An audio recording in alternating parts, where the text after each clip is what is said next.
Hi friends, good evening. ನಾನು ಇವತ್ತು modern ಹಿಸ್ಟ್ರಿಗೆ ಸಂಬಂಧಪಟ್ಟಿದ್ದಂಗೆ PYQs ಅಂದರೆ ರೆಸ್ಪೆಕ್ಟಿವ್ ಆಫ್ ಬೋರ್ಡು KE ಆಗಿರ್ಬೋದು, KPSC ಆಗಿರ್ಬೋದು, ಈವನ್ UPSC ಈ ಮೂರು ಪ್ರೀವಿಯಸ್ ಎಕ್ಸಾಮ್ಸಲ್ಲಿ ರಿಪೀಟ್ ಆಗಿರೋದು PYQಗಳು ನಾನು ಇವತ್ತು 100 ಕ್ವಶನ್ಸ್ ತೊಗೊತೀನಿ. ಮಾಡರ್ನ್ ಹಿಸ್ಟ್ರಿಯಿಂದ ಎಸ್ಪೆಷಲಿ 100 ಕ್ವಶನ್ಸ್, ಇಂಪಾರ್ಟೆಂಟ್ ಕ್ವಶನ್ಸ್ ನಾನು ನಿಮಗೆ ಇವಾಗ ಎಕ್ಸ್ಪ್ಲೈನ್ ಮಾಡ್ತೀನಿ. ನಾನು ಏನಾದರೂ ಎರರ್ಸ್ ಇದ್ದರೂ, ಏನಾದರೂ ನಿಮ್ಮ ಕಡೆಯಿಂದ ಸಜೆಷನ್ನು ಇದ್ದಿದ್ದರೆ ಕಮೆಂಟ್ ಮಾಡಿ. ಫಸ್ಟ್ ಟೈಮ್ ನಾನು ಯೂಟ್ಯೂಬ್ ಇದು, ಏನಾದರೂ ಎರರ್ಸ್ ಆದರೆ ಕೈಂಡ್ಲಿ ಫಾರ್ಗಿವ್ ಮಿ. ಓಕೆನಾ? ಫಸ್ಟ್ ಕ್ವಶನ್ಸ್ ಅಂತೀನಿ ನೋಡಿ. ಹೂ shed first Swaraj is my birth right and I shall have it. The question ಹಿಂಗಿದೆ. ಅದೇ ಸ್ವರಾಜ್ಯ ನನ್ನ ಜನ್ಮಸಿದ್ಧ ಹಕ್ಕು, ಸ್ವರಾಜ್ಯ ನನ್ನ ಜನ್ಮಸಿದ್ಧ ಹಕ್ಕು, ನಾನು ಅದನ್ನು ಪಡೆದೇ ತಿರುವೆ. ಇದು ಯಾರ ಪ್ರಸಿದ್ಧ ವಾಕ್ಯ ಅಂದರೆ ಬಾಲಗಂಗಾಧರ ತಿಲಕ್ ಅಲ್ವಾ? Next second one, first Europeans who started trade with India. ಅಂದರೆ ಭಾರತದೊಂದಿಗೆ ವ್ಯಾಪಾರವನ್ನು ಪ್ರಾರಂಭಿಸಿದ ಮೊದಲ ಯುರೋಪಿಯನ್ನರು ಯಾರು? ಗೊತ್ತಲ್ಲ ನಿಮಗೆ, Portuguese. Third one question, PYQs ಇವೆಲ್ಲ ನಾನು ಹೇಳ್ತಿರೋದೆಲ್ಲ PYQs ಇಂತ ಕೇಳಿರೋದು ಇಂಪಾರ್ಟೆಂಟು. ಫ್ಯೂಚರು ನಿಮ್ಮ ಪೊಲೀಸ್ ಕಾನ್ಸ್ಟೇಬಲ್ ಎಕ್ಸಾಮ್ ಪರ್ಸ್ಪೆಕ್ಟಿವ್ ಇಂದ ತುಂಬ ಇಂಪಾರ್ಟೆಂಟ್ ಇದು. ಥರ್ಡ್ ಕ್ವಶನ್ ನೋಡಿ, India wins freedom was written by. ಗೊತ್ತಲ್ಲ, Maulana Abdul Kalam Azad. India wins freedom ಬರ್ತಿದ್ಯಾರೋ? Maulana Abdul Kalam Azad. Fourth question, the cos for the immediate precipitation of the sepoy mutiny was. ಇದು ಗೊತ್ತಲ್ಲ, ಅಂದರೆ ಸಿಪಾಯಿ ದಂಗೆ ಹೇಳಲು ಮೂಲ ಕಾರಣ ಯಾವುದು ಅಂತ. ಮಾಮೂಲಿ ದನದ ಕೊಬ್ಬು ಸಾವಿರಲ್ಲಿರುವ use of cartridge greased by cow fat. ಅಂದರೆ ದನದ ಕೊಬ್ಬನ್ನು ಸಾವಿರ ಕಾರ್ಟ್ರಿಡ್ಜ್ನ ಬಳಸೋಕ್ಕೆ ಬ್ರಿಟಿಷರು ಭಾರತೀಯ ಸೈನಿಕರಿಗೆ ಕೊಡ್ತಾರೆ. ಹಂಗಾಗಿ ಅಲ್ಲಿಂದ ಸ್ಟಾರ್ಟ್ ಆಗುತ್ತೆ. ನಾನು ಜಸ್ಟ್ ಇವಾಗ ಕ್ವಶನ್ ಹೇಳ್ತೀನಿ, ಆನ್ಸರ್ ಹೇಳ್ಕೊಂಡು ಹೋಗ್ತೀನಿ. ನೀವು ಅದನ್ನು ಜಸ್ಟ್ ಲಿಸನ್ ಮಾಡಬೇಕು. ಬೇಕಾದ್ರೆ ನಿಮಗೆ PDF ಕಳಿಸ್ತೀನಿ ನಾನು ನಿಮಗೆ. The home rule movement was launched by. ಗೊತ್ತಲ್ಲ, ಹೋಮ್ ರೂಲ್ ಮೂವ್ಮೆಂಟು ಲಾಂಚ್ ಆಗಿದೆ ಯಾವಾಗ ಅಂತ? 1916 ಇಂದ 1919. ಬಾಲಗಂಗಾಧರ ತಿಲಕ್ ಅಂತಾರೆ ಇದಕ್ಕೆ. ತಿರ್ಗಿ ಆಮೇಲೆ Gandhiji's Champaran movement was for. ಅಂದರೆ ಗಾಂಧೀಜಿಯ ಚಂಪಾರಣ ಮೂಮೆಂಟ್ ಅದು ಯಾಕೆ ಇದಾಯಿತು ಅಂತ, ಪ್ರಾರಂಭ ಆಯಿತು ಅಂತ. Solving the problem of IndiGo workers. IndiGo ರೈತರ ಸಮಸ್ಯೆಯನ್ನು ಬಗೆಹರಿಸೋಕ್ಕೆ ಅದು ಪ್ರಾರಂಭ ಆಗಿದ್ದು ಗಾಂಧೀಜಿ ಕಡೆಯಿಂದ. Question number 7th, Gandhiji started ದಂಡಿ ಮಾರ್ಚ್ ಇನ್ 1930. ಗೊತ್ತಲ್ಲ ಅದು ಕ್ವಶನ್. ಅದು answer against imposition of salt tax loss. ಗಾಂಧೀಜಿಯವರು ದಂಡಿನ ಉಪ್ಪಿನ ಸತ್ಯಾಗ್ರಹ ಯಾಕೆ ಮಾಡ್ತಾರೆ ಅಂದರೆ, ಉಪ್ಪಿನ ಮೇಲಿನ ತೆರಿಗೆಯನ್ನು ನಿರಾಕರಣೆ ಮಾಡೋಕ್ಕೋಸ್ಕರ ಅದು ಸತ್ಯಾಗ್ರಹನ ಇದು ಮಾಡೋದು. Question number 8, Khilafat movement subsidised because of the dash. Khilafat movement ಪ್ರಾರಂಭ ಆಗಲು ಕಾರಣ ಏನಂತ ಕೇಳೋರೆ. ನಾನು ಜಸ್ಟ್ ಆನ್ಸರ್ ಹೇಳ್ಕೊಂಡು ಹೋಗ್ತೀನಿ, ಯಾಕಂದರೆ ತುಂಬ ವಿಡಿಯೋ ಲಾಂಗ್ ಆಗುತ್ತೆ ಎಲ್ಲ ಆಪ್ಷನ್ಸ್ ಹೇಳ್ಕೊಂಡು ಹೋದರೆ. Accession of Kemal Pasha on the throne of Turkey. ಅಂದರೆ ಕಮಲ್ ಪಾಷಾ ಆಕ್ಸಿಷನ್ನ ಬ್ರಿಟಿಷ್ನವರು ಇದು ಮಾಡ್ತಾರೆ, ಅವನ ಕಿರೀಟನ ತೆರವುಗೊಳಿಸಿ ಅವರ ಪ್ರಭುತ್ವ ಬೆಳೀತಾರೆ. ಹಂಗಾಗಿ ಖಿಲಾಫತ್ ಚಳುವಳಿ ಅಲ್ಲಿಂದ ಸ್ಟಾರ್ಟ್ ಆಗುತ್ತೆ. Question number 9, who commented the Cripps mission was a post dated cheque on a crashing bank. ಅಂದರೆ ಕ್ರಿಪ್ಸ್ ಮಿಷನ್ನ ವಾಯ್ದೆಯ ದಿನಾಂಕ ಮುಗಿದ ಚೆಕ್ ಅಂತ ಕರೆದವರು ಯಾರು? ಅಬ್ವಿಯಸ್ಲಿ ಗೊತ್ತೆಲ್ಲರಿಗೂ, ಮಹಾತ್ಮ ಗಾಂಧೀಜಿ. ತಿರ್ಗಿ 10th one, the Lucknow Congress session of 1916 refers to. ನೋಡಿ ಇದು 10th ಕ್ವಶನ್ ಇದು. ಅಂದರೆ ಲಕ್ನೋ ಸೆಷನ್ 1914 ಲಕ್ನೋ ಸೆಷನ್ ಇದು ಕಂಡಕ್ಟ್ ಆಗುತ್ತಲ್ಲ, ಅದರ ಮೂಲ ಕಾರಣ ಏನು, ಮೂಲ ಉದ್ದೇಶ ಏನು ಅಂತ ಕ್ವಶನ್ ಇದು. Concession of separate electorates for Muslims by the Congress party. ಅಂದರೆ ಇವರಿಗೇನೆ ಸಪ್ರೇಟ್ ಎಲೆಕ್ಟೋರೇಟ್, ಅವರಿಗೆ ಸಪ್ರೇಟ್ ಚುನಾವಣಾ ಸಪ್ರೇಟ್ ಮಾಡೋಕ್ಕೋಸ್ಕರ ಇದು ಮಾಡಿದ್ದು. The aim of the Cripps mission to India was to. ಅಂದರೆ ಕ್ರಿಪ್ಸ್ ಮಿಷನ್ ಇಂಡಿಯಾ ಇದು ಯಾಕೆ ರಚನೆ ಆಗೋದು ಅಂತ. Appease the Indian public opinion. ಭಾರತೀಯ ನಾಗರಿಕರ ಅವರ ಏನೈತೆ ಒಪಿನಿಯನ್ ಏನು ಅಂತ ಕೇಳ್ಕೊಂಬರೋಕ್ಕೆ ಇಂಗ್ಲೆಂಡಿಂದ ಬರುತ್ತದೆ ಟೀಮ್. ಅದೇ ಆನ್ಸರ್ ಅದಕ್ಕೆ. Question number 12, the interim government at the centre after independence was formed. ನಾನು ಹೇಳ್ತಿರೋ ಪ್ರತಿಯೊಂದು ಕ್ವಶನೂ UPSC ಬಂದಿರೋದು. ಆ್ಯಕ್ಚುಲಿ ಇದು UPSC ಮೆಟೀರಿಯಲ್ ನಾನು ಓದ್ತಿರೋದು. ಈ ಕ್ವಶನ್ಸು ಜಸ್ಟ್ ಲಿಸನ್ ಮಾಡಿ, ಬೇಕಾದ್ರೆ ನಾನು ಆಮೇಲೆ ನಿಮ್ಗೆ ಹೇಳ್ತೀನಿ ಇದು ಸೋರ್ಸು ಹಿಂಗೆ ಎಕ್ಸಾಮ್ ಯಾವ ಥರ ಇಂಪಾರ್ಟೆಂಟ್ ಇದು ಅಂತ. The interim government at the centre after independence was formed. ಅಂದರೆ ಅರ್ಥ ಆಯ್ತಾ ಈ ಕ್ವಶನ್ ಇದು? The interim government at the centre after independence was formed ಅಂದರೆ ಮಧ್ಯಂತರ ಸರ್ಕಾರ ಯಾವಾಗ ರಚನೆ ಆಯಿತು ಅಂತ. ಅಂದರೆ ಆನ್ಸರ್ ಇದಕ್ಕೆ after the visit of Cripps mission. Cripps mission ಭಾರತಕ್ಕೆ ಬಂದು ಹೋದ ನಂತರ ಭಾರತದಲ್ಲಿ ಮಧ್ಯಂತರ ಸರ್ಕಾರಕ್ಕೆ ಅವಕಾಶ ಆಗುತ್ತೆ ರಚನೆ ಆಗೋಕ್ಕೆ. ಅದು ಅದಕ್ಕೆ ನೆಕ್ಸ್ಟ್ 13ನೇ question. Rabindranath Tagore surrendered his title to the British because of. ಗೊತ್ತಲ್ಲ, ಅವರು ಏನೋ ಅವರ ಇದನ್ನ ಟೈಟಲ್ನ ಸರೆಂಡರ್ ಮಾಡ್ತಾರೆ. ಐ ಥಿಂಕ್ ಸರ್ ಅನ್ಸುತ್ತೆ. ಸರ್ ಇದನ್ನು ಬಿರುದನ್ನ ಅವರು ವಾಪಸ್ ಕೊಡ್ತಾರೆ ಬ್ರಿಟಿಷ್ ಗೌರ್ಮೆಂಟ್ಗೆ. ಯಾಕಂತ ಅಂದರೆ ಜಲಿಯನ್ ವಾಲಾಬಾಗಿನ ಹತ್ಯಾಕಾಂಡದ ಕಹಿ ನೆನಪಿಗಾಗಿ ಅದ್ರ ವಿರೋಧ ಮಾಡಿದ್ದಕ್ಕೆ ಅವ್ರು ವಾಪಸ್ ಕೊಡೋದು, ವಿರೋಧ ಮಾಡೋಕ್ಕೋಸ್ಕರ. ನೆಕ್ಸ್ಟ್ ನೋಡಿದ್ದು 14th. Who led the extremist before the arrival of Gandhiji on the political scene for freedom struggle. Question ನೋಡಿ ಇದು. Who led the extremist before the arrival of Gandhiji on the political scene for freedom struggle. Gandhiji ಭಾರತಕ್ಕೆ ಬರೋಕ್ಕಿಂತ ಮುಂಚೆನೆ ಇಲ್ಲಿ ತೀವ್ರವಾದಿಗಳ ನಾಯಕತ್ವವನ್ನು ಭಾರತದಲ್ಲಿ ವಹಿಸಿದ್ದವರು ಯಾರು? Answer ಇದಕ್ಕೆ ಬಾಲಗಂಗಾಧರ ತಿಲಕ್. ಇಂಪಾರ್ಟೆಂಟ್ ಕ್ವಶನ್ ಅದನ್ನು. Who was the prime minister of UK at the time of India's independence? ಗೊತ್ತಲ್ಲ ಇದಕ್ಕೆ. Who was the prime minister of UK at the time of Indian independence? Obviously ಗೊತ್ತಿರುತ್ತೆ, Lord Attlee. Question number 16th. Indian national Congress took the stand during second world war that. ಅಂದರೆ ಭಾರತದ ರಾಷ್ಟ್ರೀಯ ಕಾಂಗ್ರೆಸ್ ಎರಡನೇ ದ್ವಿತೀಯ ಮಹಾಯುದ್ಧದಲ್ಲಿ ಯಾವ ನಿಲುವನ್ನು ತಗೊಂತು ಅಂತ ಇದು ಕ್ವಶನ್ ಇದು. It would cooperate with the British if India granted complete independence. British ಸರ್ಕಾರ ಭಾರತಕ್ಕೆ ಸಂಪೂರ್ಣ ಸ್ವತಂತ್ರ ಕೊಟ್ಟರೆ ಮಾತ್ರ ನಾವು ಎರಡನೇ ಮಹಾಯುದ್ಧಕ್ಕೆ ಸಹಕಾರ ಮಾಡ್ತೀವಿ ಅಂತ INC ಹೇಳುತ್ತೆ ಬ್ರಿಟಿಷ್ನವರಿಗೆ. ಕ್ವಶನ್ ನಂಬರ್ 17th ನೋಡಿ ಇದು. The French supremacy in India came to an end with the. ಇದು ಕಾನ್ಸೆಪ್ಟ್ ಏನು ಅಂದರೆ ಫ್ರೆಂಚ್ ಸುಪ್ರಿಮೇಸಿ, ಫ್ರೆಂಚ್ ಸಾರ್ವಭೌಮತ್ವ, ಸ್ವಲ್ಪ ಫಾಸ್ಟಾಗಿ ಮಾತಾಡ್ತೀನಿ, ಅಡ್ಜಸ್ಟ್ ಮಾಡ್ಕೊಳ್ಳಿ. ಫ್ರೆಂಚ್ ಸಾರ್ವಭೌಮತ್ವ ಭಾರತದಲ್ಲಿ ಕೊನೆಯಾಗಿದ್ದು ಈ ಯುದ್ಧದ ಮೂಲಕ. ಗೊತ್ತಲ್ಲ obviously, battle of Wandiwash 1760. Question number 18th. Which of the following was not the outcome of Jallian Wala Bagh massacre? ಈ ಕೆಳಗಿನ ಯಾವುದು ಜಲಿಯನ್ ವಾಲಾಬಾಗ್ನ ಇದಲ್ಲ, ಸರಿಯಾದ ಆಯ್ಕೆ ಅಲ್ಲ ಅಂತ. ಸಸ್ಪೆನ್ಷನ್ ಆಫ್ ಜನರಲ್ ಡಯರ್, ಇದು ಕರೆಕ್ಟ್, ಸರಿಯಾದದು. Change of Gandhiji outlook towards Britishers. ಬ್ರಿಟಿಷ್ನವರಿಗೆ ಗಾಂಧೀಜಿಯ ಚಿತ್ರಣ ಜಲಿಯನ್ ವಾಲಾಬಾಗ್ ಹತ್ಯಾಕಾಂಡದ ನಂತರ ಬದಲಾಗುತ್ತೆ. Next temporary peace in Punjab. Temporary ತಾತ್ಕಾಲಿಕ ಶಾಂತಿ ಪಂಜಾಬಲ್ಲಿ ನೆಲೆಸುತ್ತೆ. ಇದು ಆ್ಯಕ್ಚುಲಿ ಇದು ತಪ್ಪಿದು.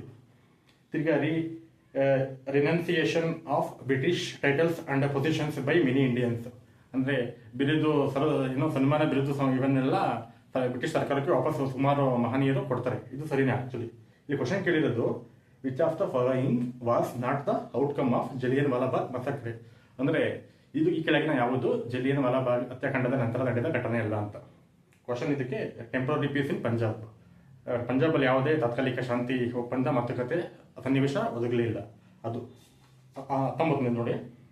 ಇನ್ಕಿಲಾಬ್ ಜಿಂದಾಬಾದ್ slogan was given by LKG question ಇದು Bhagat Singh. Who evolved the national conscious as a formal concept. ಅಂದರೆ ಇದು ನೋಡಿ ಹೇಳ್ತೀನಿ ಇದು. Who evolved the national consciousness as a formal concept. ಅಂದರೆ ರಾಷ್ಟ್ರೀಯ ಮನಸ್ಪ್ರಜ್ಞೆಯನ್ನು ಅಂದರೆ ರಾಷ್ಟ್ರೀಯತೆಯ ಮನಸ್ಪ್ರಜ್ಞೆಯನ್ನು ಅಥವಾ ಅಂತಃಪ್ರಜ್ಞೆಯನ್ನು ಅದನ್ನು ಪರಿಚಯ ಮಾಡಿದ್ದು ಯಾರು ಅಂತ ಕೇಳಿರೋದು. ರಾಷ್ಟ್ರೀಯ ಅಂತಃಪ್ರಜ್ಞೆ ಅಥವಾ ಅರ್ಥ ಆಯ್ತಲ್ಲ. ಇದಕ್ಕೆ ಉತ್ತರ Surendranath Banerjee. Question number 21st. Red shirts movement aimed at. ಕೆಂಪಂಗಿಗಳ ಹೋರಾಟದ ಪ್ರಮುಖ ಗುರಿ ಏನು ಅಂತ. To throw out Britishers from India. ಭಾರತದಿಂದ ಬ್ರಿಟಿಷರನ್ನು ಕಿತ್ತೊಗೆಯುವುದೇ ಕೆಂಪಂಗಿಗಳ ಮೂಲ ಉದ್ದೇಶ. ಅಂದರೆ ಖುದಾಯಿ ಖಿದ್ಮತ್ಕರ್ ಕೇಳಿದ್ದೀರಲ್ಲ, ಅದೇ ಅದು. ಇದು 22nd ಕ್ವಶನ್. ಇದು 22nd. Who participated the list in the Indian national movement. ಅಂದರೆ ಭಾರತದ ನ್ಯಾಷನಲ್ ಮೂವ್ಮೆಂಟ್ ಅಂದರೆ ಭಾರತದ ಸ್ವತಂತ್ರ ಸಂಗ್ರಾಮದಲ್ಲಿ ಈ ಕೆಳಗಿನ ಯಾರು ಅತಿ ಕನಿಷ್ಠ ಪ್ರಮಾಣದಲ್ಲಿ ಭಾಗವಹಿಸಿದರು ಅಂತ. ಅದಕ್ಕೆ ಆಲ್ರೆಡಿ ಹೇಳ್ಬೋದು. ಇದಕ್ಕೆ ಪ್ರಿನ್ಸೆಸ್ ಆಫ್ ಸ್ಟೇಟಸ್, ದೇಶೀಯ ಸಂಸ್ಥಾನಗಳ ರಾಜರುಗಳು. ಇವರು ಈ ಯುದ್ಧ ಹೋರಾಟದಲ್ಲಿ ಜಾಸ್ತಿ ಬರೋದಿಲ್ಲ ಫೀಲ್ಡಿಗೆ. ಅವರು ಒಂಥರ ಬ್ರಿಟಿಷ್ ಜೊತೆಗೇ ಇರ್ತಾರೆ. ಅವರು ಡೈರೆಕ್ಟ್ ವಾಪಸ್ ಮಾಡೋದಿಲ್ಲ. ಇದು ಇಂಪಾರ್ಟೆಂಟ್ ಕ್ವಶನ್. ಇದು ಒಂಥರ ನೋಡಿ. 23rd. Why could British only succeed in trade and commerce in India? Why could British only succeed in trade and commerce in India ಅಂದರೆ ಇದು ಅರ್ಥ ಆಗುತ್ತೆ ಅನ್ಕೊಂತೀನಿ. ಭಾರತದಲ್ಲಿ ಬ್ರಿಟಿಷರು ಆಧಿಪತ್ಯ ಸ್ಥಾಪನೆಯಾಗಲು ಅಥವಾ ಅವರು ದೀರ್ಘಾವಧಿಯಲ್ಲಿ ಆಳಲು ಮೂಲ ಅಂಶ ಯಾವುದು ಅಂತ ಗೊತ್ತಲ್ಲ. ಅವರು ಪ್ರಬಲ ನೌಕಾನೆಲೆಯನ್ನು ಹೊಂದಿರ್ತಾರೆ. ಅದೇ ಅವ್ರಿಗೆ ಮೇನ್ ಪ್ಲಸ್ ಪಾಯಿಂಟು ಮತ್ತು ಸ್ಟ್ರೆಂತು.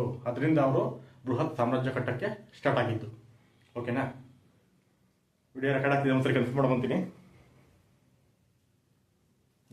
ಓಕೆ, ಆಗ್ತಿದೆ. ನೆಕ್ಸ್ಟ್ ನೋಡಿ, ಇದು 23rd ಆಯಿತು. 24th ಇದು Swadeshi movement started during. Swadeshi movement ಈ ಕೆಳಗಿನ ಯಾವ ಸಂದರ್ಭದಲ್ಲಿ ಆರಂಭ ಆಯಿತು ಅಂತ ಕೇಳಿರೋದಿಲ್ಲಿ. Anti Bengal partition movement, Bengal ವಿಭಜನಾ ವಿರೋಧಿ ಚಳುವಳಿ ನಡೀಬೇಕಾದ್ರೆ ಅದು ಸ್ಟಾರ್ಟ್ ಆಗೋದು ಸ್ವದೇಶಿ ಮೂವ್ಮೆಂಟು. ಇದು ನೋಡಿ ಕ್ವಶನ್ ಇದು ಹೆಂಗೈತೆ ಅಂತ. ಸ್ವದೇಶಿ ಮೂವ್ಮೆಂಟ್ ಸ್ಟಾರ್ಟೆಡ್ ಡ್ಯೂರಿಂಗ್. ಸ್ವದೇಶಿ ಚಳುವಳಿ ಯಾವಾಗ ಸ್ಟಾರ್ಟ್ ಆಯಿತು? ಬೆಂಗಾಲ್ ಪಾರ್ಟಿಷನ್, ಬಂಗಾಳದ ವಿಭಜನೆ ವಿರೋಧದ ಚಳುವಳಿಯ ಸಮಯದಲ್ಲಿ.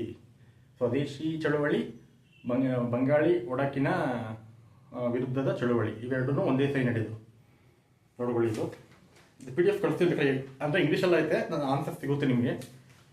ಹಂಗಾಗಿ ಕನ್ನಡದಲ್ಲಿ ನಿಮಗೆ ಎಕ್ಸ್ಪ್ಲೈನ್ ಮಾಡ್ತಾ ಇದ್ದೀನಿ, ಸ್ವಲ್ಪ ನಿಮಗೆ ಅರ್ಥ ಆಗಲಿ ಅಂತ. ಕನ್ನಡ ವರ್ಷನ್ ಇಲ್ಲ ಇದು. ಆ್ಯಕ್ಚುಲಿ ಇದು UPS ಇದು ನೋಡಿ. ಇದು 25th. ಇದು the prime minister of interim government of India after independence was. ಅಂದರೆ ಮಧ್ಯಂತರ ಸರ್ಕಾರದ ಮುಖ್ಯಸ್ಥರು ಯಾರಾಗಿದ್ದರು ಅದು ಗೊತ್ತೂ ಇರುತ್ತೆ ಆಲ್ಮೋಸ್ಟ್. ಜವಾಹರ್ಲಾಲ್ ನೆಹರು. 25th. ಓಕೆನಾ? 26th ನೋಡಿ. Swaraj party was founded by. ಗೊತ್ತಲ್ಲ ಇದು. ಮೋತಿಲಾಲ್ ನೆಹರು. ಇಲ್ಲಿ ಆಪ್ಷನ್ ಮೋತಿಲಾಲ್ ನೆಹರು ಐತೆ, ಇವರು CR ದಾಸ್ ಇಲ್ಲ. ಆ್ಯಕ್ಚುಲಿ ಸ್ವರಾಜ್ ಪಾರ್ಟಿ ಸ್ಟಾರ್ಟ್ ಆಗೋದು ಮೋತಿಲಾಲ್ ನೆಹರು ಮತ್ತು CR ದಾಸ್. ಯಾವಾಗ? January 1st, 1923. ಓಕೆನಾ? ಇದು ನೋಡಿ. 27th question. Aim of Swaraj party was to. ಅಂದರೆ ಸ್ವರಾಜ್ ಪಾರ್ಟಿಯ ಮೂಲ ಗುರಿ, ಉದ್ದೇಶ ಏನಾಗಿತ್ತು? Enter the legislative councils by contesting elections in order to wreck the legislatures from within. ಅಂದರೆ ಅವರು ಅವ್ರದ್ದೇನು ಅಂದರೆ ಎಲೆಕ್ಷನ್ನಿಗೆ ಕಂಟೆಸ್ಟ್ ಮಾಡೋದು. ಅಂದರೆ ಕಂಟೆಸ್ಟ್ ಮಾಡಿ ಲೆಜಿಸ್ಲೇಟಿವ್ ಕೌನ್ಸಿಲ್ ಅಂದರೆ ಕೌನ್ಸಿಲ್ಸ್ಗೆ ಎಂಟರ್ ಆಗೋದು ಮೇನ್ ಅವ್ರ ಉದ್ದೇಶ ಆಗಿದ್ದದು. ಅಂದರೆ ಅದು ಸ್ಟಾರ್ಟ್ ಆಗಿದ್ದು ಮೇನ್ ಉದ್ದೇಶ ಅದೇ, ಎಲೆಕ್ಷನಲ್ಲಿ ಕಂಟೆಸ್ಟ್ ಮಾಡಿ ಅವರು ಲೀಡರ್ ಆಗಿ ಇದು ಮಾಡೋಕ್ಕೆ, ಎಲೆಕ್ಟ್ ಆಗೋಕ್ಕೆ. Which party was in the power in UK when India became independent. ಭಾರತ ಸ್ವತಂತ್ರವಾದ ನಂತರದಲ್ಲಿ ಇಂಗ್ಲೆಂಡ್ನಲ್ಲಿ ಅಧಿಕಾರದಲ್ಲಿದ್ದ ಪಕ್ಷ ಯಾವುದು? ಲೇಬರ್ ಪಕ್ಷ. ಉತ್ತರ. ಸಿಂಪಲ್ ಕ್ವಶನ್ನು, ಬಟ್ ಅಕ್ಯುರೇಸಿ ಇರಬೇಕಿಲ್ಲಿ. ಯಾಕಂದರೆ ಸಿಂಪಲ್ ಕ್ವಶನ್ಗಳೇ ಎಕ್ಸಾಮ್ಸ್ ಆ 90 minutes ಅನ್ನೋ ಮಹಾಯುದ್ಧದಲ್ಲಿ ತಪ್ಪಾಗೋ ಚಾನ್ಸ್ ತುಂಬ ಇರ್ತವೆ.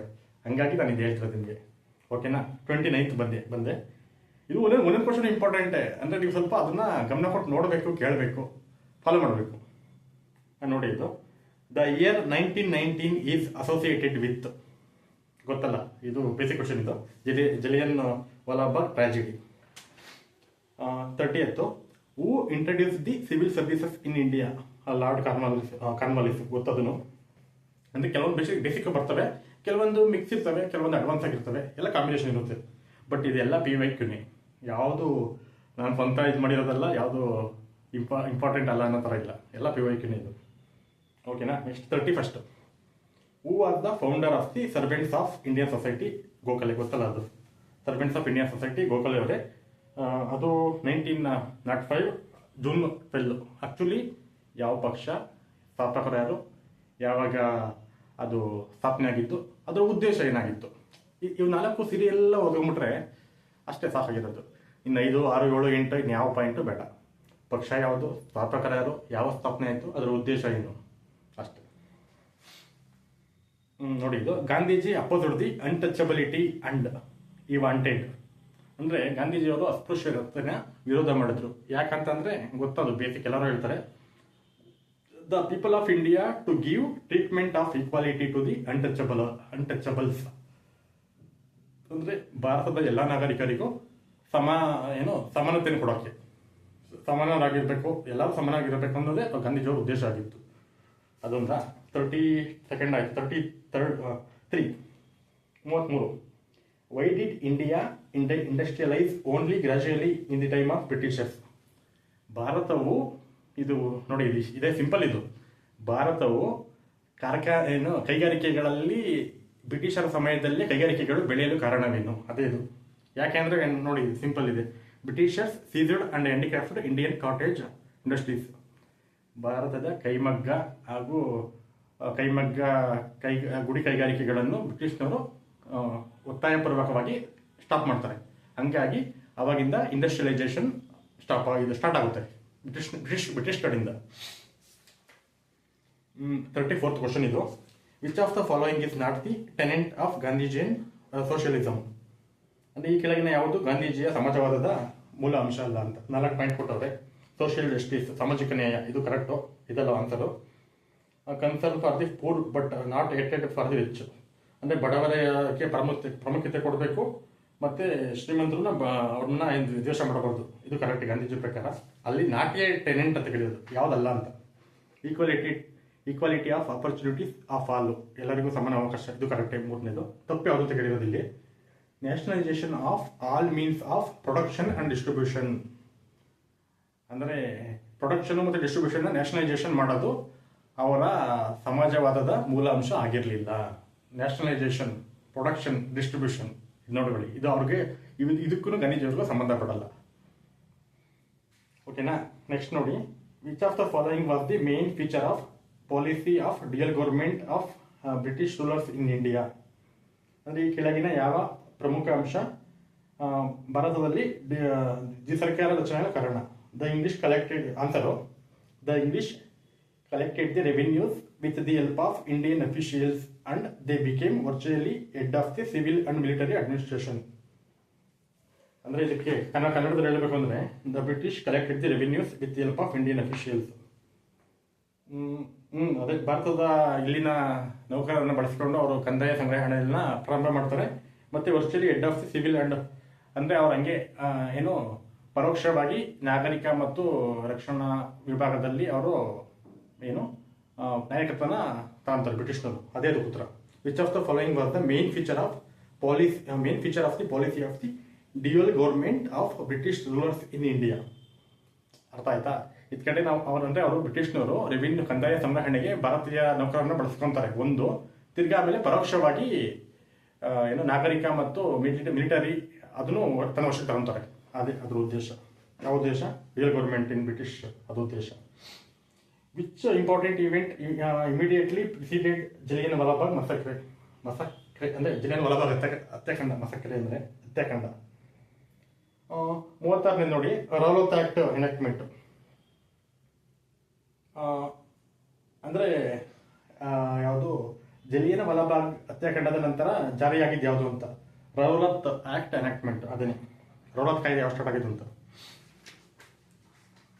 36 ಆಯ್ತಲ್ವಾ? 37th ನೋಡಿ, ಇದು the basic education advocated by Gandhiji in Wardha Congress is related with.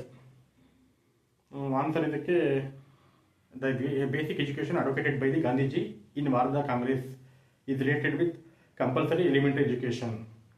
ಅಂದರೆ ಎಲಿಮೆಂಟರಿ ಎಜುಕೇಶನ್ ಅಂದರೆ ಅದನ್ನೇ ಅಂತಾರೆ ಸಾಂಪ್ರದಾಯಿಕ ಶಿಕ್ಷಣನ ಕಡ್ಡಾಯ ಮಾಡೋದೇ ಇದು. ಅಂದರೆ ವಾರ್ಧಾ ಕಾಂಗ್ರೆಸ್ ಅಂದರೆ ಅದು ಸೆಷನ್, ಅದು ವಾರ್ಧಾ ಇಸ್ ಪ್ಲೇಸ್. ಅಲ್ಲಿ ಕ್ವಶನ್ ಕೇಳಿರೋದು ನೋಡಿ, ಇದು the basic education advocated by Gandhiji in Wardha Congress is related with. Wardha Congress ಅಧಿವೇಶನದಲ್ಲಿ ಗಾಂಧೀಜಿಯವರು ಬೇಸಿಕ್ ಎಜುಕೇಷನ್ನ ಪ್ರತಿಪಾದಿಸ್ತಾರೆ. ಈ ಕೆಳಗಿನ ಯಾವ ಇದು ಅಂತ ಅದಕ್ಕೆ ಇದು ಮಾಡೋದು ಕಂಪಲ್ಸರಿ ಎಲಿಮೆಂಟರಿ ಎಜುಕೇಷನ್ ಅಂತಾರೆ ಅದಕ್ಕೆ. ಇಂಗ್ಲೀಷ್ ಅರ್ಥ ಆಗಲಿಲ್ಲ ಅಥವಾ ನಾನು ಸರಿಯಾಗಿ ಎಕ್ಸ್ಪ್ಲೈನ್ ಮಾಡಿಲ್ಲ, ನನಗೆ ಪಾಠ ಮಾಡೋಕ್ಕೆ ಬರಲ್ಲ, ಏನೇ ದೂರಗಳಿದ್ರು ಹಾಕಿ, ನಾನು ಜಸ್ಟ್ ನನ್ನ ಖುಷಿಗೆ ಇದು ಮಾಡ್ತಾ ಇದ್ದೀನಿ. ಬಟ್ ಅಂದರೆ ಇದು ಸೀರಿಯಸ್ ಮೆಟೀರಿಯಲ್ಲು ಎಕ್ಸಾಮಿಗೆ ತುಂಬ ತುಂಬ ತುಂಬ ಇಂಪಾರ್ಟೆಂಟು. ನಾನು ಇದೇ ಥರ ನೀವೆಲ್ಲ ಕೇಳಿದರೆ ಇದು ಜಸ್ಟ್ ಇದು ನನಗೆ ಬಗ್ಗೆ ಇದು ಮಾಡ್ತಿದ್ದು ಮಾಡರ್ನ್ ಹಿಸ್ಟ್ರಿ ಒಂದು 500 ಕ್ವಶನ್ಸ್ ಅಲ್ಲಿ ಹಿಸ್ಟ್ರಿ ಪಾರ್ಟ್ ತೊಗೊತೀನಿ. ಮತ್ತು ಜಿಯೋಗ್ರಫಿ ಒಂದು 300, ಎಕಾನಮಿ ಒಂದು 300, ಪೊಲಿಟಿ ಅದೊಂದು 300, 400 ಎಲ್ಲ ಈ ಹ್ಯುಮ್ಯಾನಿಟಿ ಸಬ್ಜೆಕ್ಟ್ಸ್ ಒಂದು 1500 ಕ್ವಶನ್ಸ್ ತೊಗೊತೀನಿ.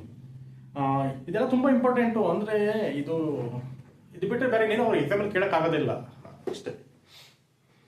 ನೋಡಿ, ಇದು ನಾನ್ cooperation movement was suspended in 1921 because, ಗೊತ್ತಲ್ಲ ಇದು ಅಸಹಕಾರ ಚಳುವಳಿ 1991ರಲ್ಲಿ ನಿಷೇಧವಾಗಲು ಕಾರಣ ಏನು? ಚೌರಿ ಚೌರ ಘಟನೆಯಿಂದ ಗಾಂಧೀಜಿಯವರು ಅದನ್ನು ನಿಷೇಧ ಮಾಡೋಕ್ಕೆ ಇದು ಮಾಡ್ತಾರೆ, ಕ್ಯಾನ್ಸಲ್ ಮಾಡ್ತಾರೆ, ನಿಷೇಧ ಮಾಡ್ತಾರೆ. Sorry, according to Gandhiji non violence is, ಅಂದರೆ ಗಾಂಧೀಜಿಯವರ ಪ್ರಕಾರ ಅಹಿಂಸೆ ಎಂದರೆ ಏನು? ಉತ್ತರ ಹೇಳ್ತೀನಿ ಜಸ್ಟ್ ನಾನು. A way to attain truth, ಅಂದರೆ ಸತ್ಯನ ಮುಚ್ಚಿಡೋದೇ ಅಹಿಂಸೆ ಅವ್ರ ಪ್ರಕಾರ, ಅಥವಾ ಸತ್ಯನ ವಶಪಡಿಸ್ಕೊಳ್ಳೋದು. ನೋಡಿ, ಇದು 41. Gandhiji was of the view that those traditions should not be followed which question ಇದು 41. Gandhiji was of the view that those tradition should not be followed which are against our moral values. ಅಂದರೆ ಗಾಂಧೀಜಿಯವರು ನಮ್ಮ ಟ್ರೆಡಿಷನ್ ಯಾವ್ದು follow ಮಾಡಲ್ಲ ಅದನ್ನು ಗಾಂಧೀಜಿಯವರು ವಿರೋಧ ಮಾಡಿದ್ರು ಅಂತ. ನಮ್ಮ ಸಂಸ್ಕೃತಿ ನೀತಿ ಮೌಲ್ಯಗಳನ್ನು ವಿರೋಧ ಮಾಡೋ ಅಂಶಗಳನ್ನ ಗಾಂಧೀಜಿಯವರು ವಿರೋಧ ಮಾಡಿದ್ರು ಅಂತ ಅದಕ್ಕೆ ಆ್ಯಕ್ಚುಲಿ ಅದು. ಕೆಲವೊಂದು ಕ್ವಶನ್ ಸ್ವಲ್ಪ ಅವ್ರು ಕೇಳಿರೋ ರೀತಿ ಬೇರೆ ಇರುತ್ತೆ, ಪರ್ಸ್ಪೆಕ್ಟಿವ್ ಸ್ವಲ್ಪ ಅದು ನೋಡ್ಕೊಬೇಕು. ಮೇನ್ ಕ್ವಶನ್ ಪರ್ಸ್ಪೆಕ್ಟಿವ್ ಅರ್ಥ ಮಾಡ್ಕೊಬೇಕು ಇಲ್ಲಿ. ಓಕೆನಾ? Next 42. What is the true of INC during world 2? ಅವಾಗಲೇ ಹೇಳಿದೆ, ಈ ಕ್ವಶನ್ ರಿಪೀಟ್ ಆಗಿದೆ ಇದು. ನೋಡಿ, 2ನೇ ಯುದ್ಧದಲ್ಲಿ INC ನಿಲುವೇನಾಗಿತ್ತು ಅಂತ. The dyarchy as introduced by the government of India act 1919 postulated which of the following. ಅಂದರೆ 1919ರ ಕಾಯ್ದೆಯನ್ವಯ ಡಯಾರ್ಕಿ ಅಂದರೆ ಡಯಾರ್ಕಿ ಅಂದರೆ ದ್ವಿಸರ್ಕಾರ ಅಥವಾ ದ್ವಿಸರ್ಕಾರ ಅನ್ಸುತ್ತೆ diarchy. That diarchy as introduced by the Government of India Act 1919 postulated which of the following? Question ಅದು. A few subjects were transferred to provincial ministries and the rest retained by the Executive Council. ಅಂದರೆ ಸುಮಾರು subjects transfer to provincial ministries. Province ಅಂದರೆ ನಾವು ನೋಡಿದ್ರೆ ಗೊತ್ತಲ್ಲ, province ಮಿನಿಸ್ಟ್ರೀಸ್ಗೆ ಸುಮಾರು transfer ಮಾಡ್ತಾರೆ, ಉಳಿದಿದ್ದೆಲ್ಲ executive ಕೌನ್ಸಿಲ್ಗೆ ಇಟ್ಕೊತಾರೆ. ಅದು ಕ್ವಶನ್, ಅದು PDF ಕಳಿಸಿದ್ರೆ ನಿಮ್ಗೆ ಅರ್ಥ ಆಗುತ್ತೆ. PDF ಕಳಿಸ್ತೀನಿ, ಯಾಕಂದರೆ ಅವಾಗ ನೀವು 4 ಆಪ್ಷನ್ ನೋಡ್ಕೊಂಡು ಕ್ಯಾಚ್ ಮಾಡ್ಬೋದು. Who was the viceroy when Attlee declared the India's independence? ಅರ್ಥ ಆಯ್ತಾ ಕ್ವಶನ್ ಇದು? Who was the viceroy when Attlee declared Indian independence? ಅಲ್ಲಿ ಇಂಗ್ಲೆಂಡಲ್ಲಿ ಭಾರತದ ಸ್ವಾತಂತ್ರ್ಯ ಘೋಷಣೆ ಮಾಡಬೇಕಾದ್ರೆ ಪ್ರಧಾನಮಂತ್ರಿ ಅಟ್ಲಿ ಆಗಿರ್ತಾನೆ, ಕ್ಲೆಮೆಂಟ್ ಅಟ್ಲಿ. ಲೈಕ್ ಅವನು ಅವಾಗ ಇಲ್ಲಿ ಯಾರಾಗಿದ್ರು ಅಂತ ಗೊತ್ತಲ್ಲ, ನೋಡ್ಬೇಡ ಲಾಸ್ಟ್. ನೋಡಿ, ಇದು what is the correct order of happenings of the following 3 events in the British rules in India? ಅಂದರೆ ಈ ಕೆಳಗಿನವು 3 ಕಾಲಾನುಕ್ರಮದಲ್ಲಿ ಜೋಡಿಸಿ ಅಂತ ಅದು ಆ್ಯಕ್ಚುಲಿ. ರೋಲತ್ ಕಾಯ್ದೆ, Hunter report, Jallian Walabagh tragedy. ಇದು ಕ್ವಶನ್. ಇದು ಕ್ವಶನ್ ಆ್ಯಕ್ಚುಲಿ 3 ಕೊಟ್ಟವ್ರೆ. ರೋಲತ್ ಕಾಯ್ದೆ ಕೊಟ್ಟವ್ರೆ, ಹಂಟರ್ ರಿಪೋರ್ಟ್ ಹಂಟರ್ ವರದಿ ಕೊಟ್ಟವ್ರೆ, ತಿರ್ಗಿ ಜಲಿಯನ್ ವಾಲಾಬಾಗ್ ಟ್ರಾಜಿಡಿ ಇದು ಕೊಟ್ಟವ್ರೆ. 3 1919 ನಡೆದಿರೋದು. ಇದನ್ನು ಕಾಲಾನುಕ್ರಮದಲ್ಲಿ ಜೋಡಿಸ್ಬೇಕು. ಇದು ಸಾಮಾನ್ಯವಾಗಿ 99% ತಪ್ಪಾಗ್ತಾರೆ ಇದು. ಯಾಕಂದರೆ ಇಷ್ಟು ಅಕ್ಯುರಸಿ ಯಾರು ಓದಿರಲ್ಲ. ಮಂತ್ ವೈಸ್, ಡೇಟ್ ವೈಸ್ ಎಲ್ಲರಿಗೂ ಗೊತ್ತಿರುತ್ತೆ. 3 ಇವೆಂಟು ನಡೆದಿರೋದು 1919 ಅಂತ ಎಲ್ಲರಿಗೂ ಗೊತ್ತಿರುತ್ತೆ. ಬಟ್ ಅಲ್ಲಿ ಕೇಳಿರೋದು 3 ಕಾಲಾನುಕ್ರಮದಲ್ಲಿ ಜೋಡಿಸಿ ಅರ್ಥ ಮಾಡ್ಕೊಳ್ಳಿ. ಕ್ವಶನ್ ಇದು ನೋಡಿ, ಇದು ರೌಲತ್ ಕಾಯ್ದೆ. ನೋಡಿ, ಇದು ರೌಲತ್ ಕಾಯ್ದೆ 1919 ಮಾರ್ಚ್ ಅಂಟರ್ ವರದಿ 1919 June, Jallian Walabagh tragedy 1919 April. ಅರ್ಥ ಆಯ್ತಾ? ಇದು ಆನ್ಸರ್ ಬಂದು ಫಸ್ಟ್ನೇದು ರೌಲತ್ ಕಾಯ್ದೆ ಫಸ್ಟು, ಎರಡನೇದು ನಡೆದಿರೋದು ಜಲಿಯನ್ ವಾಲಾಬಾಗ್ ಟ್ರಾಜಿಡಿ, ಮೂರನೇದು ಬಂದು ಅಂಟರ್ ವರದಿ. ಇದು ತುಂಬ ಇಂಪಾರ್ಟೆಂಟು ಈ ಕ್ವಶನ್, ವೆರಿ ಇಂಪಾರ್ಟೆಂಟು. ಆ್ಯಕ್ಚುಲಿ ನಿಮ್ಮ ಸೆಲೆಕ್ಷನ್ನು ಎಲಿಮಿನೇಷನ್ನು ಡಿಸೈಡ್ ಆಗೋದು ಇಂಥ ಕ್ವಶನಲ್ಲಿ, ಕ್ಲೋಸ್ ಆಗಿರುತ್ತೆ ಕ್ವಶನ್ ಅದು. ಹಂಗೆ ನೋಡಿ, ನೆಕ್ಸ್ಟ್ ಇದು ಒಳ್ಳೆ ಕ್ವಶನ್ಸ್ ಅದು, ಇನ್ನೂ ರಿಪೀಟ್ ಆಗ್ತಾ ಹೋಗು. Who said these words at the time of quit India movement, do or die? ಅಂದರೆ ಗೊತ್ತಲ್ಲ, ಕ್ವಿಟ್ ಇಂಡಿಯಾ ಮಾಡಲ್ ಮಾಡಿ ಗಾಂಧೀಜಿ, ಅದನ್ನೇನು ಜಾಸ್ತಿ ಹೇಳಂಗಿಲ್ಲ. Under the whose leadership the Indian national army was formed, ಗೊತ್ತಲ್ಲ, national army INA, Subhash Chandra Bose 1942 second world war ಟೈಮಲ್ಲಿ. ಅದು ಆಜಾದ್ ಹಿಂದ್ ಪೌಸ್ ಅಂತಲೂ ಕರೀತಾರೆ ಅದನ್ನು, also called Azad Hind Fauj. The Indian national movement refers to the dash, Indian national ಮೂವ್ಮೆಂಟ್ಗೆ ಸಂಬಂಧಪಟ್ಟಂತೆ struggle by the Indians to gain freedom from British colonial rule India. ಭಾರತೀಯರಿಗೆ ಬ್ರಿಟಿಷರ ವಿರುದ್ಧ ಹೋರಾಡಿ ಸ್ವತಂತ್ರವನ್ನು ಪಡೆಯುವುದೇ ಅದು ಸ್ವತಂತ್ರ ಸಂಗ್ರಾಮದ ಮೂಲ ಉದ್ದೇಶ. ಬಟ್ ಇದು ಉತ್ತರ ಬೇಸಿಕ್ ಅನ್ಸುತ್ತೆ, ಈಸಿ ಅನ್ಸುತ್ತೆ, ಬಟ್ ಅಲ್ಲಿ 50-50 ಎಲಿಮಿನೇಷನ್ ಬರುತ್ತಲ್ಲ, ಅಲ್ಲಿ ನೀವು ಎಡವದ್ದು, ಬಟ್ ಅಲ್ಲಿ ಎಡವಬಾರದು ನೀವು. ಓಕೆನಾ? 49th, why did Gandhiji stop the non cooperation movement? Because of mop turned violent, ಗೊತ್ತಲ್ಲ, ಅದು ಹಿಂಸಾತ್ಮಕವಾಗಿ ಇದು ಏನು ರೂಪ ತಾಳ್ತು. ಗಾಂಧಿ ನಾನ್ ಕೋಆಪರೇಷನ್ ಮೂವ್ಮೆಂಟ್ ಅಂದರೆ ಹಿಂಸಾತ್ಮಕ ಚಳುವಳಿ. 49th. 15th, ಪೂರ್ಣ Swaraj day was observed on, ಗೊತ್ತಲ್ಲ, ಪೂರ್ಣ ಸ್ವರಾಜ್ ಯಾವಾಗ ಇದಾಗಿತ್ತು ಅಂತ. ಜನವರಿ 26, 1930. ಅದು ಯಾವಾಗಪ್ಪ? ಅದು ಲಾಹೋರ್ ಅಧಿವೇಶನ ಅನ್ಸುತ್ತೆ. ಲಾಹೋರ್ ಅಧಿವೇಶನನೇ. ಓಕೆನಾ? ಇಲ್ಲಿ ಅಧಿವೇಶನ ಏನು ಕೊಟ್ಟಿಲ್ಲ, ಬಟ್ ಅದಕ್ಕೆ ಇವರು ಮೇನ್ ಕೊಡುಗೆ ಬಂದು ಜವಾಹರ್ಲಾಲ್ ನೆಹರು. ಓಕೆನಾ?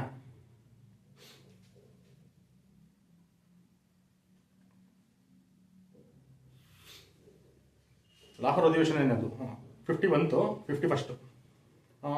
Which of the following represents the integration of Hindus and Muslims for A common ಕಾಸ್? ಈ ಕೆಳಗಿನ ಯಾವುದು ಭಾರತದಲ್ಲಿ ಮುಸ್ಲಿಂ ಮತ್ತು ಹಿಂದೂಗಳನ್ನು ಒಗ್ಗೂಡಿಸುವಿಕೆಗೆ ಕಾರಣವಾಯಿತು? ಆನ್ಸರು ಖಿಲಾಫತ್ ಚಳುವಳಿ. 52ನೇದು, which of the following periods can be considered as the era of mass revolution? Which of the following periods can be considered as the era of mass revolution? ಈ ಕೆಳಗಿನ ಯಾವ ಅವಧಿ ಭಾರತದಲ್ಲಿ ಕ್ಷಿಪ್ರಕರ ಹೋರಾಟಕ್ಕೆ ನಡೆಯಿತು ಅಂತ? ಈ ಕೆಳಗಿನ ಯಾವ ಅವಧಿಯಲ್ಲಿ ಭಾರತದಲ್ಲಿ ತೀವ್ರ ತರಹದ ಹೋರಾಟಗಳು ನಡೆದವು?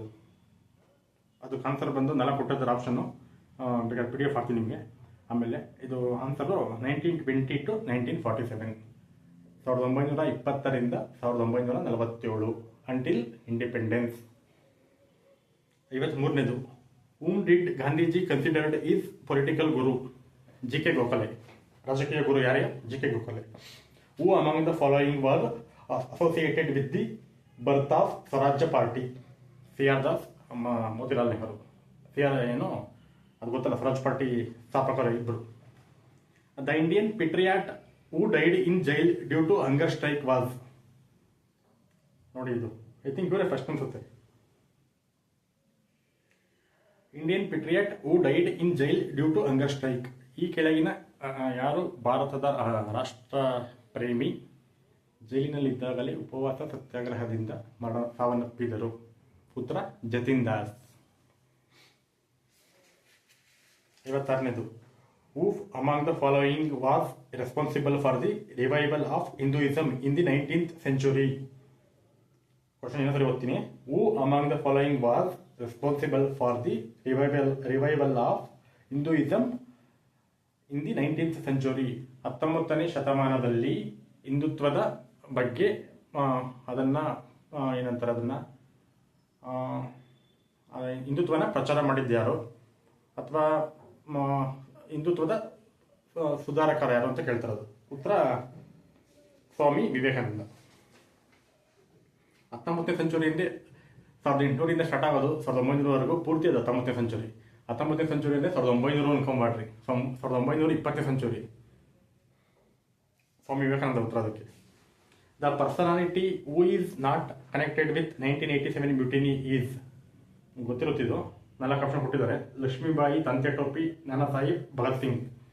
I think Bhagat Singh. ಅವರು ಭಗತ್ ಸಿಂಗ್ ಹುಟ್ಟಿದ ಲೇಟ್ ಅಲ್ಲ. Who among the following founded Ramakrishna mission? Swami Vivekananda. Basic question ಅದು. Once again India leads the world are the words of? Once again India leads the world ಅಂದರೆ ಭಾರತ ಮತ್ತೆ ಜಗತ್ತನ್ನು ಆಳುತ್ತಿದೆ, ಇದು ಯಾರ ವಾಕ್ಯ ಅಂತ. ಆಕ್ಚುಲಿ ಇದು ನೋಡಿ ಕ್ವಶನ್ ಹೆಂಗಿದೆ ಇದು. Once again India leads the world, ಮತ್ತೊಮ್ಮೆ ಭಾರತ ಜಗತ್ತನ್ನು ಆಳುತ್ತದೆ, ಇದು ಯಾರ ಪ್ರಸಿದ್ಧ ವಾಕ್ಯ? ಕ್ವಶನ್ನು ಆನ್ಸರ್ ಆಪ್ಷನ್ ನೋಡಿ. SN Banerjee, Mahatma Gandhi, Gopalakrishna Gokhale, none of these. Answer is none of these. ಇದು PYQ, ಇದು UPSC PYQ. ಇದು ನನ್ ಆಫ್ ದಿಸ್. ಇದು ಈ ಹೇಳಿಕೆ ಯಾರು ಹೇಳೇ ಇಲ್ಲ, ಯಾರು ನೀವು ಕೇಳುವಿರಲ್ಲ. Dandi march was organised by Gandhiji to. ಗೊತ್ತಲ್ಲ ಅದು, ಉಪ್ಪಿನ ಕರ ನಿರಾಕರಣೆಗಾಗಿ ದಂಡಿ ಸತ್ಯಾಗ್ರಹ ನಡೆದಿದ್ದು. 61ನೇದು. Who among the following was not a moderate? ಈ ಕೆಳಗಿನ ಯಾರು ಮಾಡರೇಟ್ ಅಲ್ಲ ಅಂತ, ಅಂದರೆ ಮಂದಗಾಮಿಗಳಲ್ಲ ಅಂತ. ಮಹಾತ್ಮ ಗಾಂಧಿ ಅವರು ಅಲ್ಲ, WC ಬ್ಯಾನರ್ಜಿ ಅಲ್ಲ, TK ಗೋಖಲೆ ಅಲ್ಲ, BG ತಿಲಕ್. ಇವರೇ BG ತಿಲಕ್. ಅವ್ರ ಮಂದಗಾಮಿ ಅಲ್ಲ, ತೀವ್ರಗಾಮಿ, ಬಾಲಗಂಗಾಧರ್ ತಿಲಕ್. ಸಿವಿಲ್ ಒಬಿಡಿಯನ್ಸ್, ನಾಗರಿಕ ಅಸಹಕಾರ ಚಳವಳಿ ಅನ್ಸುತ್ತೆ. ಒಬಿಡಿಯನ್ಸ್ ನಾಗರಿಕ ಅಸಹಕಾರ ಚಳವಳಿ, ಅಸಮ್ಮತಿ ಚಳವಳಿನ. Civil obedience this movement was started in India in 1930. ನಾಗರಿಕ ಅಸಹಕಾರ ಚಳವಳಿ ಭಾರತದಲ್ಲಿ 1930ರಲ್ಲಿ ಸ್ಟಾರ್ಟ್ ಆಗಿತ್ತು. Was started in India for ಯಾವುದಕ್ಕೆ? ಪೂರ್ಣ ಸ್ವರಾಜ್ಯಕ್ಕಾಗಿ. ವೈಯಕ್ತಿಕ ಸತ್ಯಾಗ್ರಹ ಅನ್ಸುತ್ತೆ. ವೈಯಕ್ತಿಕ ಸತ್ಯಾಗ್ರಹ ಚಳವಳಿ ಯಾವಾಗ ಸ್ಟಾರ್ಟ್ ಆಗಿತ್ತು ಅಂದರೆ 1930. ಯಾಕೆ ಅಂದರೆ ಪೂರ್ಣ ಸ್ವರಾಜ್ಯ ಉದ್ದೇಶಕ್ಕೋಸ್ಕರ. 63ನೇದು. Non cooperation movement was called by the Gandhiji because of Chauri Chaura incident. Non cooperation movement was called off, ಅದು ರಿಪೀಟ್ ಆಗಿಬಿಡಿ ಅದು. Rajaram Mohan Roy was supporter of widow marriage. Rajaram Mohan ರಾಯರು ವಿಧವಾ ವಿವಾಹ ಅದನ್ನು ಪ್ರೋತ್ಸಾಹ ಮಾಡಿದ್ರು, ಅದೇ ಅದಕ್ಕೆ. Doctrine of lapse was adopted as measure to annex Indian states. ಅಂದರೆ ಗೊತ್ತಲ್ಲ ಇದು, ದತ್ತು ಮಕ್ಕಳಿಗೆ ಹಕ್ಕಿಲ್ಲ, ಇದನ್ನು ಯಾರು ಇದು ಮಾಡ್ತಾರೆ ಅಂತ. ಡಾಕ್ಟರ್ ಆಫ್ ಲ್ಯಾಬ್ಸ್ ಅಂದರೆ ಅದೇ ಅನಿಸುತ್ತೆ, ದತ್ತು ಮಕ್ಕಳಿಗೆ ಹಕ್ಕಿಲ್ಲ. ಸಹಾಯಕ ಸೈನ್ಯ ಪದ್ಧತಿ, ಕರೆಕ್ಟು. ಇದು ಸಹಾಯಕ ಸೈನ್ಯ ಪದ್ಧತಿ. Doctrine of labs.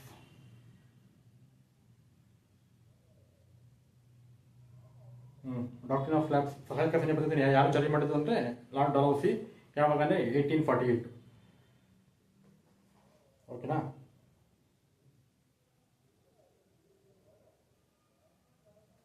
ಅದೇ ಗಂಡು ಮಕ್ಕಳು ದತ್ತು ಮಕ್ಕಳಿಗೆ ಹಕ್ಕಿಲ್ಲ. ಯಾರು ಗಂಡು ಮಕ್ಕಳು ಸ್ವಾರ್ಥದಾರ ಇರಲ್ಲ ಅವಾಗ ಇದು ಮಾಡ್ತಾರಲ್ವ, ಅವ್ರ ಸಾಮ್ರಾಜ್ಯನ ವಶಪಡಿಸ್ಕೊಂತಾರಲ್ಲ, ಅದು 1848ಅಲ್ಲಿ ಅದು ಇದಾಗೋದು ಡಲೌಸಿ ಕಡೆಯಿಂದ. ಅದು ಇಂಟ್ರೆಸ್ಟ್ ಇರುತ್ತೆ 1848ಇಂದ 1856ವರೆಗೂ.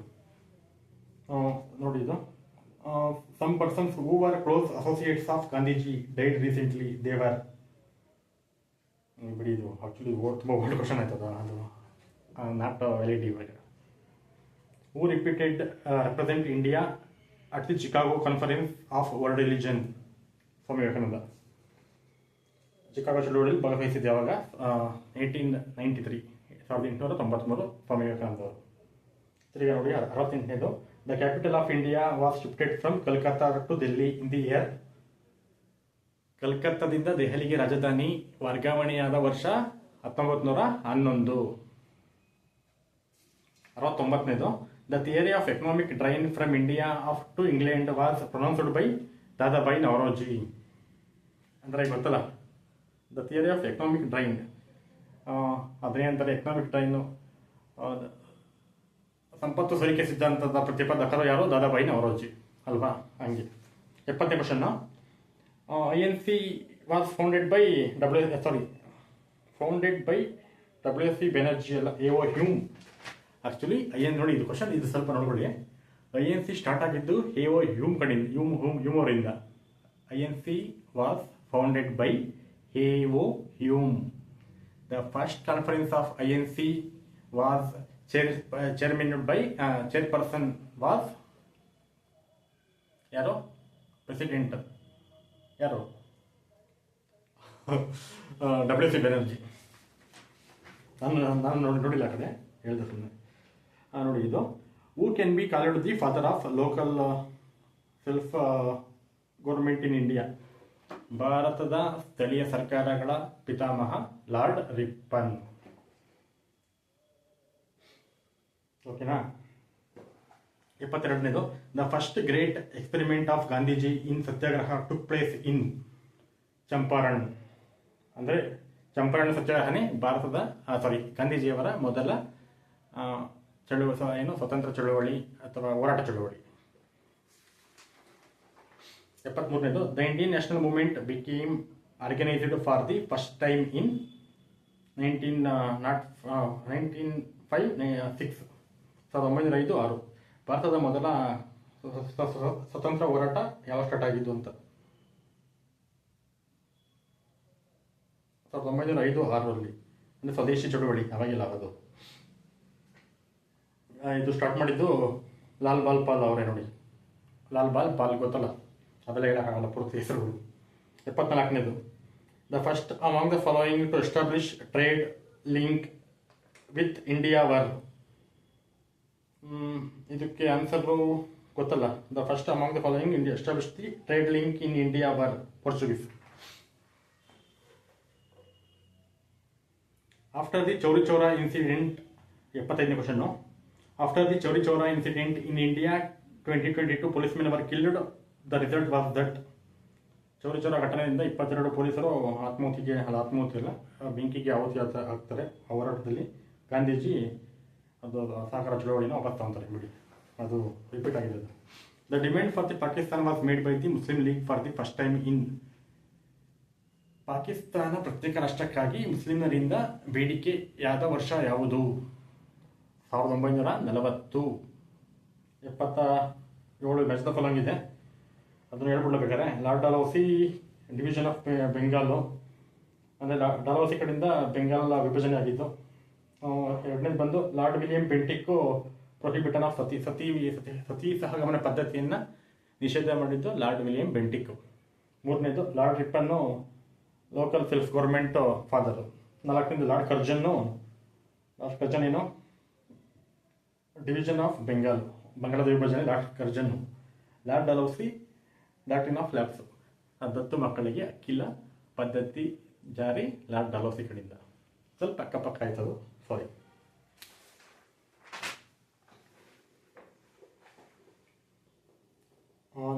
ನೋಡಿ ಇದು ದ 78ನೇದು, the wrongly matched pair among the following is. Gandhiji Dandi march, ಇದು correct match. Mohammad Ali Jinnah Khilafat movement, ತಪ್ಪಿದು. ಸರ್ ಸೈಯದ್ ಅಹಮದ್ ಖಾನ್ ಅಲಿಗರ್, ಇದು correct. Subhash Chandra Bose forward bloc, ಅದು ಕರೆಕ್ಟು. 2ನೇ ತಪ್ಪಿದೆ.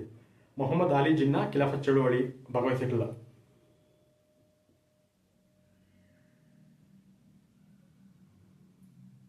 The Khilafat movement was Muslim only religious cause. Indian Muslims Ali Jinnah Firoz ಗೋಲಿ. ಆ್ಯಕ್ಚುಲಿ ಅದಕ್ಕೆ ಅವ್ರು ಭಾಗವಹಿಸಲ್ಲ. ಮೊಹಮ್ಮದ್ ಅಲಿ ಜಿನ್ನಾ ಖಿಲಾಫತ್ ಚಳುವಳಿ ಇರಲ್ಲ, ಅದು ಭಾರತೀಯ ಮುಸ್ಲಿಮರಿಂದ ಇದಾಗೋದು.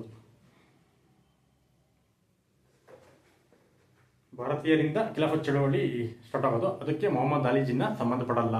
Mohammed Ali Jinnah not related to ಯಾವುದು ಖಿಲಾಫತ್ ಮೂಮೆಂಟ್. ನೋಡಿ 79ನೇದು, ಇದು ಇನ್ನು ಬಂದು ಕ್ವಶನ್ಗಳು statement wise match the following. ಇದು which of the following event is not correctly matched? First one liberation of Goa, ಗೋವಾದ ವಿಮೋಚನೆ 1961, ಇದು correct. Death of Jawaharlal Jawaharlal Nehru 1966, ಇದು ತಪ್ಪಿದು. ಇಂಡೋಚೀನಾ ವಾರ್ 1962, ಸರಿ ಇದು. ಫಸ್ಟ್ ಜನರೇಷನ್ ಜನರಲ್ ಎಲೆಕ್ಷನ್ಸ್ 1951, 52, ಇದು correct. Death of Jawaharlal Nehru 1966 ಅಲ್ಲ, 1964, May 27. ನೋಡಿ, ಇದು ಮೆಟ್ಸ್ ಫಾಲೋಯಿಂಗು ಈಸಿನೇ ಐತೆ, ಒಂದ್ಸಲ ಹೇಳ್ಬಿಡ್ತೀನಿ. Ramakrishna mission by Swami Vivekananda, Arya Samaj by Swami Dayananda Saraswati, Brahmo Samaj by Rajaram Mohan Roy, ಪ್ರಗತನ ಸಮಾಜ ಬೈ ಕೇಶವ್ ಚಂದ್ರ ಸೇನ್. 80 ಆಯಿತು. 81. The following are the events in national movement. Champaran satyagraha ಅಂದರೆ ಕ್ರೋನಾಲಜಿಕಲ್ ಆರ್ಡರ್, ಕಾಲಾನುಕ್ರಮದಲ್ಲಿ ಜೋಡಿಸಿ ಈ ಕೆಳಗಿನ 4 ಘಟನೆಗಳನ್ನು. ಫಾಸ್ಟಾಗಿ ಹೇಳ್ತೀನಿ, ಬೇಕಾದ್ರೆ ನೀವು ಸ್ಲೋ ಮಾಡ್ಕೊಳ್ಳಿ. ಅದು ಸ್ಲೋ ಮಾಡ್ಬೋದಲ್ಲ, 0.75x ನಾವು ಮಾಡ್ಕೊಳ್ಳಿ ಬೇಕಾದ್ರೆ, ಬೇಕು ಅಂದರೆ. ಈ ಕೆಳಗಿನ 4 ಐತಿಹಾಸಿಕ ಘಟನೆಗಳನ್ನು ಕಾಲಾನುಕ್ರಮದಲ್ಲಿ ಜೋಡಿಸಿ. Champaran Satyagraha 1917, non cooperation movement 1922, quit India movement 1942, Dandi March 1930.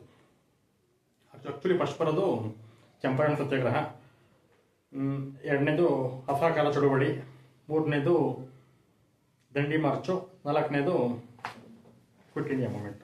ಅದು ನೋಡ್ಕೊಳ್ಳಿ, ಎಲ್ಲ major question, major points. Arrange the following in ಇದು ಮತ್ತೆ ರಿಪೀಟ್ ಆಯ್ತಿದ್ದು. Arrange the following in chronological order ಬಂತಿದ್ದು. Home rule league 1914 18, 1ನೇದು.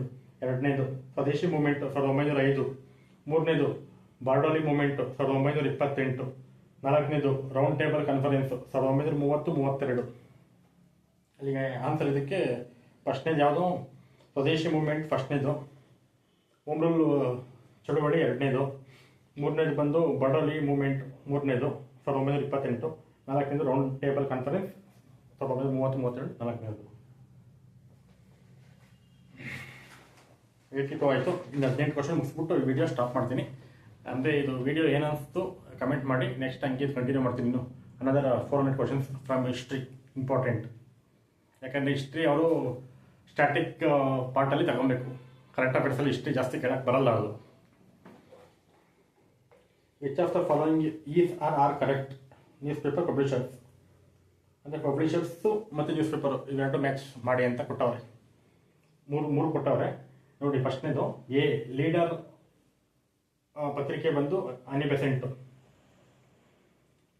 B Yugantar ಬಂದು Y Chintamani, C young India ಬಂದು ಅರಬಿಂದೋ ಘೋಷ್. 3 ತಪ್ಪೈತೆ. ಇದು 3 ತಪ್ಪೈತೆ. 3 ಹುಡುಕು, ನೀವೇ ಸರ್ಚ್ ಮಾಡ್ಕೊಳ್ಬೇಕಾದ್ರೆ. ಇದು ಪಾಸ್ ಮಾಡ್ಕೊಂಡಿದ್ದು 3 ಹೇಳ್ತೀನಿ ಯಾವ್ದು ಅಂತ. Leader, Yugantar, young India. ಇಲ್ಲ ಆನ್ಸರ್ ಐತೆ, ನಾನು ಹೇಳಲ್ಲ, ನೀವೇ ಮಾಡಿ. ಓಕೆನಾ? ಯುಗಾಂತರ್, ಯಂಗ್ ಇಂಡಿಯಾ ಮತ್ತು ಲೀಡರ್, ಈ ಮೂರರ 3 ಪತ್ರಿಕೆಯ ಸ್ಥಾಪಕರು ಯಾರು? ಯಂಗ್ ಇಂಡಿಯಾ ಗಾಂಧೀಜಿ ಗೊತ್ತಾಗುತ್ತೆ. ಯುಗಾಂತರು ಬರೀಂದ್ರನಾಥ್ ಘೋಷ್ ಇರಬೇಕು ಮೋಸ್ಟ್ಲಿ. ಲೀಡರ್ ನೋಡಿ, ಲೀಡರ್ ನೀವೇ ಹುಡುಕಿ. 84. Who gave the communal award in India? ಭಾರತದಲ್ಲಿ ಕಮ್ಯುನಲ್ ಅವಾರ್ಡ್ ಅಂದರೆ ಅದನ್ನು ಮತೀಯ ಕೊಡುಗೆ ಯಾರು ಕೊಟ್ಟಿದ್ದು ಅಂತ. ಯಾರು? Ramsay MacDonald. ಅದು important. The first session of Indian national Congress in 1885 was held at Bombay. ಭಾರತದ ರಾಷ್ಟ್ರೀಯ ಕಾಂಗ್ರೆಸ್ನ ಮೊದಲ ಅಧಿವೇಶನ ನಡೆದದ್ದು ಬಾಂಬೆನಲ್ಲಿ. 86. Which of the following was mainly responsible for the transfer of power by British to India on August 15, 1947? Which of the following was mainly responsible for the transfer of power by British to India on August 15, 1947? Mountbatten Declaration. Mountbatten Declaration ಅಂದರೆ ಘೋಷಣೆ, Mountbatten ಘೋಷಣೆ ಅಂತ. 87. Quit India movement launched on. Quit India ಯಾವಾಗ? 1942. Next question 88 ಜಾಸ್ತಿ ಆಗಿದೆ ಬಿಡಿ, ಅದು ಇವಾಗಲ್ಲ, ಟೈಮ್ ಆಗುತ್ತೆ. 83ನೇದು which of the following events is not correct? ಈ ಕೆಳಗಿನ ಯಾವ ಘಟನೆ ಸರಿಯಾದುದಲ್ಲ? ಸೈಮನ್ ಕಮಿಷನ್ 1927 ಸರಿ ಇದೆ. ಸಾಲ್ಟ್ ಸತ್ಯಾಗ್ರಹ 1930 ಸರಿ ಇದೆ. ಗಾಂಧಿ ಇರ್ವಿನ್ ಒಪ್ಪಂದ 1931 ಸರಿ ಇದೆ. ಕ್ವಿಟ್ ಇಂಡಿಯಾ ಮೂವ್ಮೆಂಟ್ 1941 ಇದೆ. ಆಕ್ಚುಲಿ 42 ಆಗಬೇಕಾಯಿತು, ಅದು ತಪ್ಪು. Next 90th. Which of the following statement about the Mahatma Gandhiji is correct in connection with the Indian independence? Which of the following statement about the Mahatma Gandhi is correct in connection with the Indian independence? He was the happiest man. ಇದು correct. Gandhi ಖುಷಿ ಆದರು ಅವರು. He had full satisfaction about his achievements. ಅವರು ಕೈಗೊಂಡ ಎಲ್ಲ ಕಾರ್ಯಗಳ ಬಗ್ಗೆ ಅವರಿಗೆ ಖುಷಿ ಇತ್ತು. He was happy with the formation of Pakistan. ಅವರು ಪಾಕಿಸ್ತಾನ ಬೇರ್ಪಡಿಸಿದ್ದಕ್ಕೂ ಅದಕ್ಕೆ ಖುಷಿ ಇತ್ತು. ಯಾವ್ದು ಖುಷಿ ಇಲ್ಲ ಅಂದರೆ he was very disillusioned person. Very disillusional person ಅಂದರೆ ಅವ್ರು ನಿರಾಶಾದಾಯಕ ವ್ಯಕ್ತಿ, ನಿರಾಶೆ ಹೊಂದಿದ್ರು ಅಂತಲೇ ಏನೋ ಬರ್ತದೆ, ಅದು ಹುಡುಕಿ. ಡಿಸ್ಇಲ್ಯೂಷನ್ಡ್ ಮೆನ್ ವರ್ಡ್ ಮೀನಿಂಗ್ ಹುಡುಕಿ ಅದು.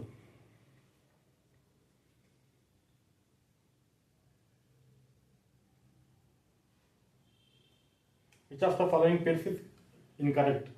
92ನೇದು. Lal Bal Pal extremist group.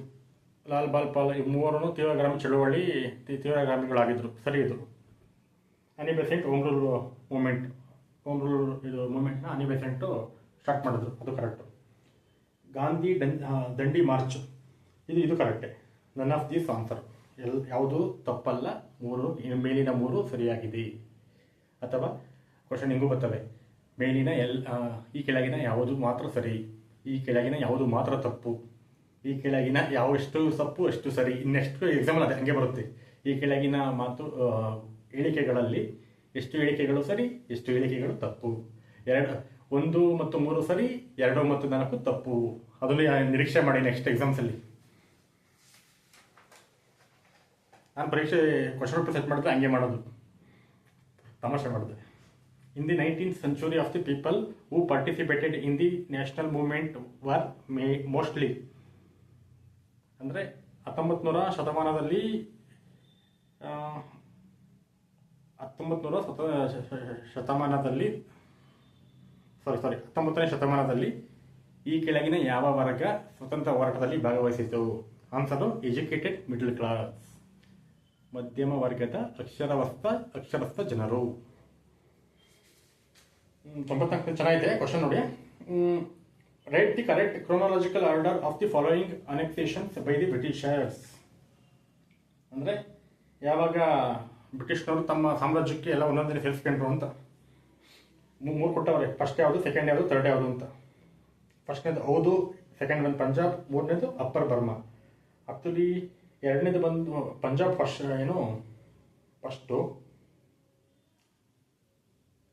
2ನೇದು ಬಂದು ಹೌದು, 3ನೇದು ಬಂದು ಅಪ್ಪರ್ ಬರ್ಮಾ. ಓಕೆನಾ. 95ನೇದು Swaraj party was established to enter the councils and direct the government from within. ಅಂದರೆ ಗೊತ್ತಲ್ಲ, ಎಲೆಕ್ಷನ್ನಲ್ಲಿ ನಿಂತು ಎಲೆಕ್ಷನಲ್ಲಿ ಗೆದ್ದು ಸರ್ಕಾರದೊಳಗೆ ಹೋಗಿ ಅಲ್ಲಿನ ಸರ್ಕಾರ, ಬ್ರಿಟಿಷ್ ಸರ್ಕಾರವನ್ನು ನಾಶ ಮಾಡೋದು ಅವರ ಉದ್ದೇಶ ಆಗಿತ್ತು. ಕರೆಕ್ಟ್ ಅಂದರೆ ಅದೇ ನಾಶ ಮಾಡೋದು ಅಂತಲೇ. What is the most significant regarding partition of Bengal in 1905? ಇದು ಏನು ಗೊತ್ತಾ? What is the most significant regarding partition of Bengal in 1905? ಈ ಕೆಳಗಿನ ಯಾವ ಮುಖ್ಯಾಂಶ ಬಂಗಾಳ ವಿಭಜನೆಗೆ ಸಂಬಂಧಿಸಿದು?